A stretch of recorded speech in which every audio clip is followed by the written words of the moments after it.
The Patrick Plan, next on this edition of Locked On Capitals.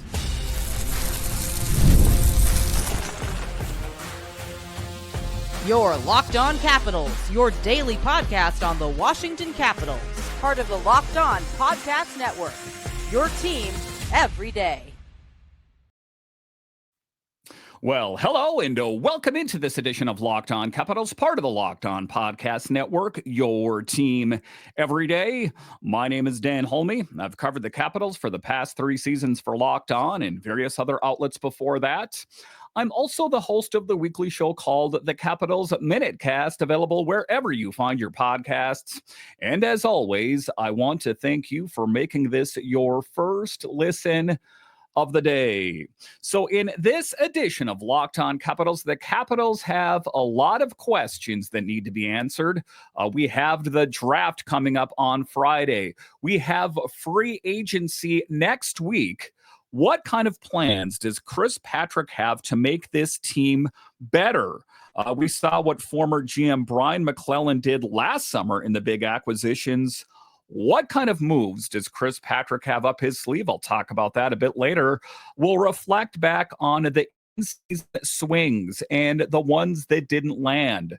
Like I talked about there were big moves that were made last summer, but the moves that were made during the season, well, some of those were swings and misses. But just to get it going here, home run moves that changed everything. And I think the biggest thing, of course, was the PLD thing, the trade that sent Darcy Kuemper out to the Kings, that we heard that former GM Brian McClellan was going to make big changes. And, at first, there was a lot of question about, was that flawed judgment that the Capitals guy that had a reputation around the league as a cancer in the locker room and kind of mailed it in and only played when he wanted to play. But all things considered, the moves that former GM Brian McClellan and then Chris Patrick made thereafter, those were some big moves. So let's talk about it. Chris Patrick's offseason at the helm, and Brian McClellan changed the direction of the team in a major way. And like I said, the big thing that kind of set the wheels in motion was the whole PLD trade, sending out to the Kings. And I mean, wow, you moved up from an unplayable goalie in Darcy Kuemper and somehow landed a top 6 center. And, a risky move, like Brian McClellan said, that we didn't know. It was taking a big bite out of that PLD apple. That was an 8-year that he signed with the Kings. So it definitely was filled with risk, shall we say, but who ended up being one of the best players all season, at least during the regular season. I guess there is a bit of question about postseason, but that was true not only for Pierre-Luc Dubois, but other players. But he had a career year, played a full 200-foot game, and instantly gave the Caps what they were missing down the middle. And also helped, make players around him better. I'm talking about Connor McMichael. Who else? Another player that had put up season. And not just that, we saw Protas play with him. We saw Wilson play with him. That was the big acquisition, the big trade of last summer, or at least that is where it started. And I've talked about in a lot of ways, did Brian McClellan know? I'm sure he kind of did. We didn't know at the time. I didn't know at the time that he was going to have a different role with the team. And then Chris Patrick was going to fill that void, kind of like setting him up to succeed. And I think that, reflecting back on that, I think that was probably the case. But just to reflect on other moves as well, Jakob Chychrun and Matt Roy, that there were questions on the blue line for the Capitals. And Jakob Chychrun and Matt Roy were 2 big upgrades. 2 top 4 defensemen, both reliable, both eating big minutes, that instantly gave the blue line some teeth again, like real structure. In the pairing depth, we haven't seen that in DC for a while. And 2 kind of different defenders. Jakob Chychrun has a bit more of an offensive flair, where Matt Roy has a bit of offensive flair, not a whole lot, but both blue liners contributed and played a big role on the Capitals' blue line. And then there were the moves that you kind of looked into the weeds that I didn't really think needed to be addressed. But now looking back on it, you realized, Yeah, it did. Because what do we know? Like I said, Darcy Kemper went out to the Kings. In return, the Capitals got PLD. That left a void. And kind of the knee-jerk reaction was that it was going to be Charlie Lindgren was going to be the number one in net, and perhaps Hunter Shepard. But what did Brian McClellan do? He said, that is an unproven tandem. I want more of a sure thing. And to be clear here, still a risky move. Logan Thompson, who was a Vezina finalist or in the mix for being a Vezina finalist there, he wasn't the goalie, that we had seen in previous teams that he played on, or the Golden Knights in particular. So still a risky move, but paid off big for the Capitals. Logan Thompson comes in for basically a couple mid-round picks, finishes top 5 in Vezina voting, gives this team actual stability in net. It's a good thing because we had Holtby, Grubauer, and then there was uncertainty. I'm talking to Samsonov and Vanacek, a tandem that was supposed to be really turned to that way. So Logan Thompson and Charlie Lindgren, good 1-2 punch, a good 1A, 1B situation that added stability in net and will add stability in net for years to come. Now, goaltending, like I said, has been a horror movie lately. That trade didn't get the headlines it deserved, but it was massive. And what did we see? The Capitals were definitely all in on it as Logan Thompson got a lengthy extension and Charlie Lindgren got an extension as well. So the Capitals are set up to succeed, but again, masterclass by the Capitals GM. I'm talking Brian McClellan in that case, and then subsequent extensions signed by Chris Patrick, but all things considered, huge. So that first summer, was for Chris Patrick, and Brian McClellan mixed in there as well, was franchise shifting stuff. Smart, aggressive, future focused, but still helping the present. That's the sweet spot. And, and the proof's in the pudding. You take a look at the season before, the Capitals had to back into victory. The last team to qualify for a playoff spot got swept by the Rangers. And what did we see the next year? Those moves that were made paid dividends big time. The Capitals, the first team to qualify for the playoffs, winning the Metro, the Eastern Conference, making it to the second round for the first time since 2018. Quite something. So you take a look at it. If you take a look at the moves, Dubois, Chychrun, Thompson, or that sneaky one, like those kind of moves there. Which one do I think was the bigger move there? If I take a look at it, I think that, of course, Dubois added a lot of stability at the center position. Chychrun, a guy that the Capitals had kind of circled before, even before he went to Ottawa. The Capitals were in on Chychrun.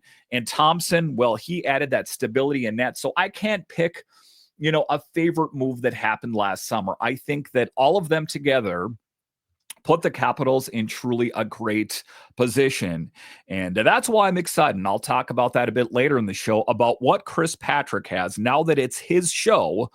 What kind of moves is he going to make that is going to be a stamp on this organization to say, yeah, I did that.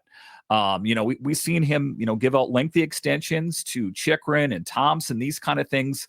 But I think that Chris Patrick has a move up his sleeve that is going to take us all, by surprise. That's what I'm hoping for. I hope that, it's not the kind of move that is going to deplete prospects and futures, but those kind of things. But I think that it's time for Chris Patrick to make his mark on this organization. And to be clear here, I know this isn't his first rodeo. He's been, played a big role with the Capitals for years. He was the main guy between the Capitals and the Bears, that kind of thing, that he knows I think that now that he's sitting in the big chair, I think that he wants to make a big move that he can call his own. All right, so coming up here after the break, we'll talk about in-season swings and the ones that didn't connect. It wasn't all smooth sailing, and it wasn't all necessarily successful.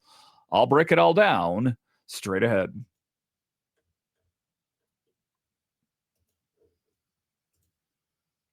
Ever wish managing your money felt easier? With Monarch Money, it can. Whether you're growing your savings or planning a big purchase, Monarch Money puts you in the driver's seat. It's like having your own personal seat and giving you full visibility and control over your finances. Monarch Money isn't just a budgeting app, it's a complete command center You can track all your accounts, investments, and spending in one place. So in addition to managing your money, you're also building wealth. And looking at it using Monarch, I really how much was spending on going out to eat, food delivery, those kind of things. And now what do? I budget smarter. And the thing I really like about Monarch Money is that if you are in a relationship with a significant other, you can work on financial goals together in one fluid suite.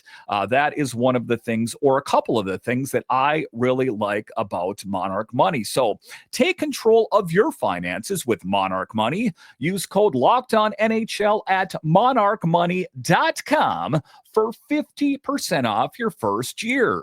That's monarchmoney.com, code LOCKEDONNHL for half off your first year. All right, welcome back into this edition of Locked On Capitals, part of the Locked On Podcast Network, your team every day. You can find me over on Twitter. It's at DanCaps218. You can find the show on Twitter. It's at Locked On Caps. So in second, talking about the in-season swings and the ones that didn't connect. And I'll talk about them, but I think off the top of my head, I'm talking about the trade for Lars Eller, the move that was going to add stability at that troubled third line center position. I'm talking about the trade deadline acquisition of Anthony Beauvillier. So you take a look at those two moves alone and some and some misses, I guess I'm going to say. So let's dive into that in segment 2. And, the summer moves. Last summer were lights out. But once the season got rolling, that's when things kind of started to stall out a little bit. There was questions on the third line. And I referenced Lars Eller, who I'll talk about a little bit later here as well. But it wasn't just that. That third line was a troubled spot all season long. And we tried to plug and play different players on that third line with little to no success. At the end of the season, we even saw Ryan Leonard, who might play on that line next season. But it kind of draws into question, why wasn't more done? And was the very best that you could do was to trade for a third line center, hoping that you're getting the Lars Eller from 2018, a move that, fell a bit short of its mark. So, look, we all love Lars, Cup legend, classy guy, known quality, but he was the guy the team needed down the stretch. Yeah, again, I don't think. And when you give up real assets, that's what really kind of draws into question the move. And I think that they were hoping, like I said, that it was more vintage Eller, but not the case. And that's the question. I think that they kind of pushed their chips in on it. But it makes you wonder, had they addressed not just the third line center position, but the third line period, maybe the Capitals would have fared better in the playoffs. Maybe they would have fared better in the regular season. And you might say, Dan, they won the Metro. They won the Eastern Conference. But I think that Spencer Carberry kind of worked around that third line. And I don't think that is the ideal situation.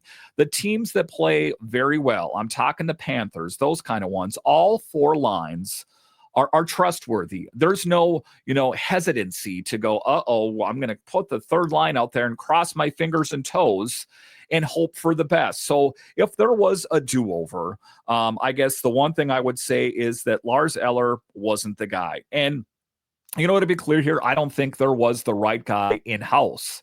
And I think that they should have maybe swung for the fences a little bit. I understand that there was, probably not the player that they wanted, and they didn't have, want to give up, that kind of assets to get that kind of player. But that kind of puts them in a position now of a do-over. I think all things considered that Chris Patrick and the Capitals probably would like to have taken care of that, sooner than later. So that's why they're in that position. But Anthony Beauvillier, you take a look at him, a move that was made at the trade deadline, was met with some question marks. Like, of course, I'd heard the name. I remember his history in the NHL, kind of bounced around a little bit after getting his start with the Islanders.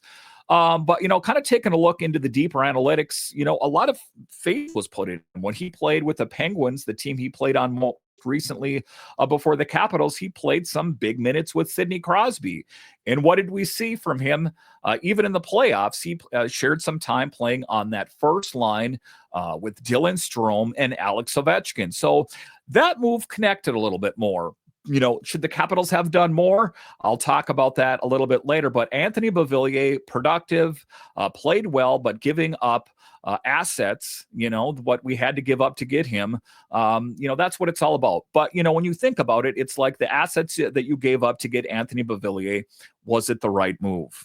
Ultimately, I think it was, because I think if had the Capitals went into the playoffs last year and they didn't make a big acquisition, say they just stood pat with what they had, because if you remember back, everyone was saying, we don't want to mess up the chemistry of this team, the vibes around this team, man. And you don't want to, you might add a different player to the mix and that might screw up the chemistry of the team. That's another do-over. Glad that the do one bigger move, I guess I'm going to say, and that is Anthony Beauvillier, as we saw the role that he did play in the playoffs in particular. Now, to be clear here, he didn't take the Capitals by storm. He wasn't an absolute game changer, but he did fill in admirably, I guess I was going to say. So I think that that was a good, acquisition the Capitals made, but the do-over I think the Capitals would have preferred is to do more. And I'll talk about that a little bit more in the third segment. But, you went to the playoffs and, you didn't want to mess up this chemistry. But Marty Faravari, one of your key players on the blue line, gets injured and doesn't return. And you open the cupboard and you're like, Alex Alexiev, we have Dylan McElrath, and we have Ethan Bear. It's like the Capitals did not plan for that happening. What we had heard is that there's so much talent down in Hershey. They got Vinny Iorio, there's Chase Prisky. They decided to go with Alex Alexiev, and how did that fare? So that's another do-over, I think, that the Capitals probably would have liked to take care of. The depth question, no seventh defenseman added, no contingency plan when it hit the fan in the playoffs. And they got exposed when Martin Faravari went down. That's not debatable. You can take a look back on it. You could see it. The back end looked thinner than it did all year. So, you take a look at it. Off-season was a masterclass. The deadline felt safe, I guess I was going to say, because like I said, that's what everyone was saying, is you don't want to mess up the chemistry. And this wasn't, a great position to be in. Sometimes playing it safe, it's not the right thing to do. You're running a professional hockey team that was on the verge of making it to the playoffs. To be clear here, even at the trade deadline, we knew that the Capitals were going to be making it to the playoffs. We knew that there was high hopes for this team. And, I know that you can't live your life in the rear view mirror, but why didn't you do more?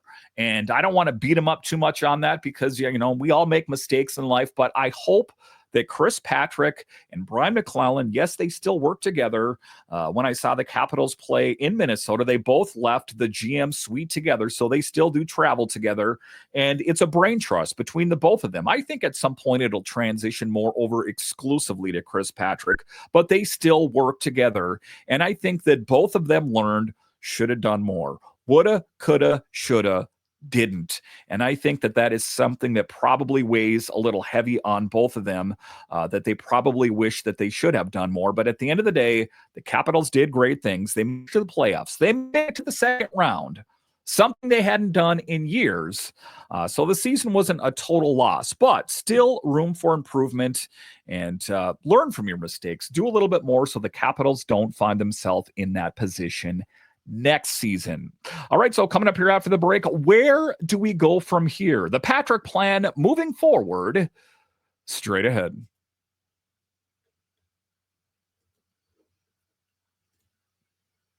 Guys, you've probably heard of Viagra or Cialis. Maybe you even tried them, but if you're looking for something beyond the usual pill, it's time to meet Rougiette Ready. Rougiette Ready is next-gen prescription treatment designed to amplify arousal in the brain and boost blood flow.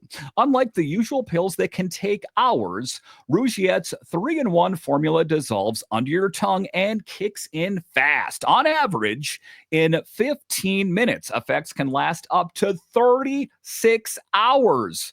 so you can stay confident and in control when the moment is right. And maybe you've tried this with those other pills and you didn't have better results. I love this program for a lot of different reasons, and I think you will as well. Board certified doctors get involved with your treatment, and they have real customer service that can answer your questions. So head to rougier.com/LockedOnNHL and use code LockedOnNHL to get 15% off today. That's RUGIET.com/LockedOnNHL and use promo code LockedOnNHL for 15% off.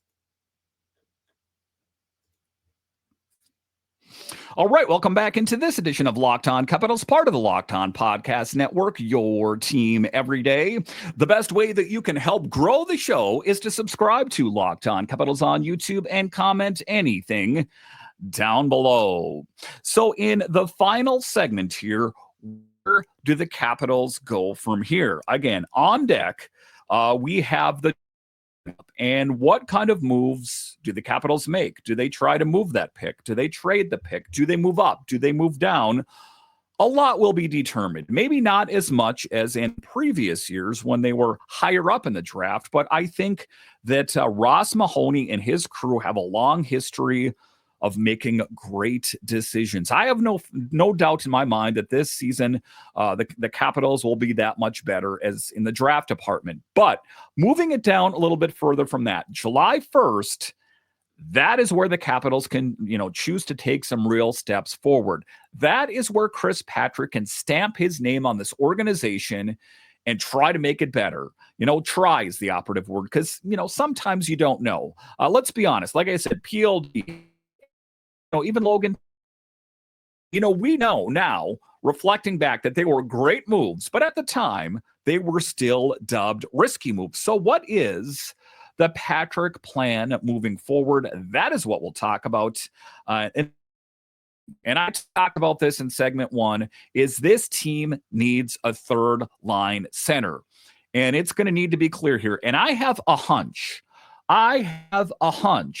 that Chris Patrick is going to go out and acquire that third line center. Now, it's not like he is going to dub him. I traded or I signed, whatever the case might be, this center, and he's going to be the guy at the third line center position. I think it'll be quite apparent, though. We got Strome on the first line. We got PLD on the second, Nick Dowd. So I don't think there's any real ambiguity if they choose to do that. What I think is I do not think the Capitals will go into next season with any question marks. We don't want to put all of our eggs in the Connor McMichael basket. He might work. Might. But we also heard that last year, might, with LaPierre, and it didn't work. So I think that the Capitals will go out and make an acquisition. It might not be a sexy name. It might be, but I think that they are going to address it once and for all. And I wouldn't be surprised if they try to totally shake it up. If Mangiapane, if Radish, if these guys are on to the next one, you might see a totally different third line. Now, maybe that's Connor McMichael sliding back to center. We might see that. Maybe Hendrix Lapierre takes the leap. Maybe. I don't want to go into next season with any maybes. We did that. Been there, done that. Nope. But if the answer isn't in-house, Patrick has to find someone to do the job. Make no mistake about it. Free agency, in a trade, wherever, that is top of the list. Get her done, Chris Patrick. I know you can do it. Second, defensive depth. When the top 6 blue line solid, but hockey's not kind. And Marty Faravari, who plays a physical brand of hockey, likes to hit a lot. When he got injured, that was huge. You lose one guy and suddenly your third pair is underwater. And it's, not just third pair. It is, whoever on the blue line. The Capitals blue line, was Ross parts. They didn't be missing any of their starters, but it can happen. That's why you need to be prepared. They got to add a 7th or even an 8th defenseman who can step up and actually play. Alex Alexiev, people like, yeah, he wasn't that bad. I don't want not too bad. I want someone that can do the job well. This is the National Hockey League. This is as good as it gets. Depth isn't a luxury anymore. It is a requirement. It is a prerequisite for success. The Capitals need to plan for injury. It's going to happen. The blue line did not face a lot of injury all during the regular season. We saw Chychrun miss a little bit of time. If I remember right, Matt Roy missed a little bit of time, but no large swaths of time. What was the Capitals' blue line underwater? They need to be prepared for that. Now, long-term, the team's headed towards a big transition. Like I've talked about, if you're an everydayer, Ovechkin's probably playing his final season. Backey's probably is already done. We saw that Oshie stepped away, retired. The new core's coming. Face it, Dubois, Leonard, Crystal, maybe Miro, and even McMichael and Protas are going to be the next wave of Capitals. We need to usher in the next wave. Can you feel it? Those are going to be the faces. We'll never forget Ovechkin's contributions, but at some point, just like everything else in life, you need to turn the page. Now, Patrick's job is to keep this thing moving forward, to plan for even beyond the current horizon, to the horizon after. You do that at the draft, and that is why Ross Mahoney does such a great job, and why the Capitals are in a better position, in my opinion, as far as the future than they have been in years. I'm feeling very optimistic about the future of this team, but we need to be ready next season. We need to be ready to hit the ground running, because if injuries happen, we don't want it to derail the success. The Capitals would have been good, but they had that large stretch of time that fill-in-the-blank player was gone. Dubois was out. Wilson was injured. We saw Ovechkin. The team was able to rally around him, so that showed some resolve.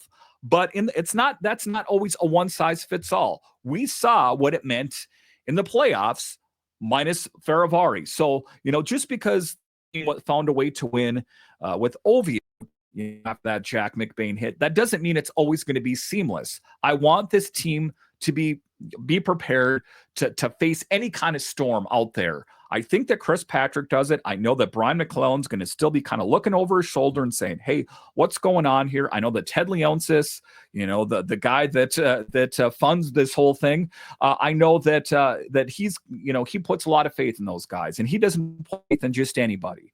And we could have the Wizards conversation at a different time, but we're keeping this to the Capitals right now.